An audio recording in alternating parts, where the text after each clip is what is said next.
आपण त्या जे आपल्याला मधमाशी चावलेली आहे ते मधमाशीचा जो जो काही दाह आहे तो कमी करण्याचं काम माती करतं. किंवा बऱ्याच वेळा आपण पाहिलं असेल की घाण पडलेली असेल त्या घाणीवर आपण माती टाकतो, किंवा ते घाण जो स्मेल आहे, जो वास आहे, तो कमी करण्याचं काम माती करतं. तर मातीमध्ये बरेच गुणधर्म आहेत आणि मातीच्या माध्यमातून आपण कोणताही आजार बरा करू शकतो. कोणताही म्हटलं म्हणजे कोणताही. जसं आईचं कार्य असतं, आई आपल्या सर्व बाळांना सामावून घेते. बाळ कितीही वाईट असेल तरी ते सामावून घेते, कारण की ते आई असते. तशीच धरती माता म्हटलेलं आहे. धरती माता कोणत्याही आजारी व्यक्तीला आजारमुक्त करू शकते. फक्त त्याची क्रिया माहीत असली पाहिजे, ते कसं त्याची पद्धत माहीत असली पाहिजे. आता आम्ही एकदम असं शेतातली माती घ्या आणि शरीराला लावा असं नाहीये. मडभात जेव्हा आपण देतो तेव्हा त्या मातीला आपण काही प्रक्रियेतून तिला जावं लागतं.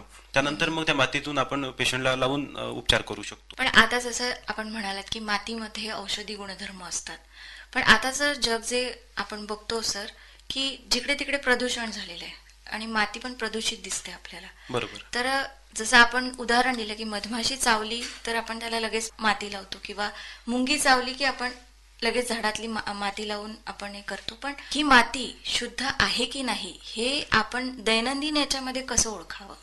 बघा, माती संदर्भात आम्ही जेव्हा विद्यार्थ्यांना अभ्यासक्रमात शिकवतो, तर त्यामध्ये सांगितलं जाते की माती कमीत कमी 4 फुटाच्या आतली घेतली पाहिजे. वरची माती घेऊ नये, कारण की त्यामध्ये केमिकल असू शकतं, जीवजंतू असू शकतात. 4 फुटाच्या आतली जी माती आहे ते माती काढायची. काढल्यानंतर तिला वाळू घालायची. वाळू घातल्यानंतर तिला बारीक करायचं. त्यातले दगड वगैरे असतील ते दूर करण्यासाठी त्याला गाळायचं. आणि गाळल्यानंतर त्या मातीत पाणी टाकून शरीराला लावायचे. तसं नाही टाकायचं. पाणी टाकल्यावर 8 तास तिला भिजवत ठेवायचं आणि त्यानंतर ते शरीराला लावण्यासाठी ते घ्यावं. हे जर केलं समजा, तर चेहऱ्यावरचे पिंपल्स कमी होतील, केसांचे आजार कमी होतील. जसं केसांमध्ये काही प्रॉब्लेम असेल, काही अडचणी असतील त्या दूर होतील. स्किन डिसीज कोणताही तुमचा बरा होईल. कोणताही, जर खाज, खुजली, डाग, धब्बा काही असेल तर ते दूर होऊ शकतं मातीने. म्हणजे तुम्ही सांगितलेली प्रक्रिया जर मातीवर आपण करून ती वापरली तर हे आजार आपण निश्चितच बरे दूर करू करू शकतो आपण. बघा, मी तुम्हाला सांगतो की जर लूज मोशन असेल आणि त्याला त्या लूज मोशनचा त्रास होत असेल, तर अशा वेळेस त्याने मातीचा जर लेप पोटावर ठेवला, ओल्या मातीचा लेप जर पोटावर ठेवला, कापड आमच्याकडे स्पेशल पॅक असतात, मड पॅक वगैरे सगळे असतात, ॲब्डोमेन आय मड पॅक असतात.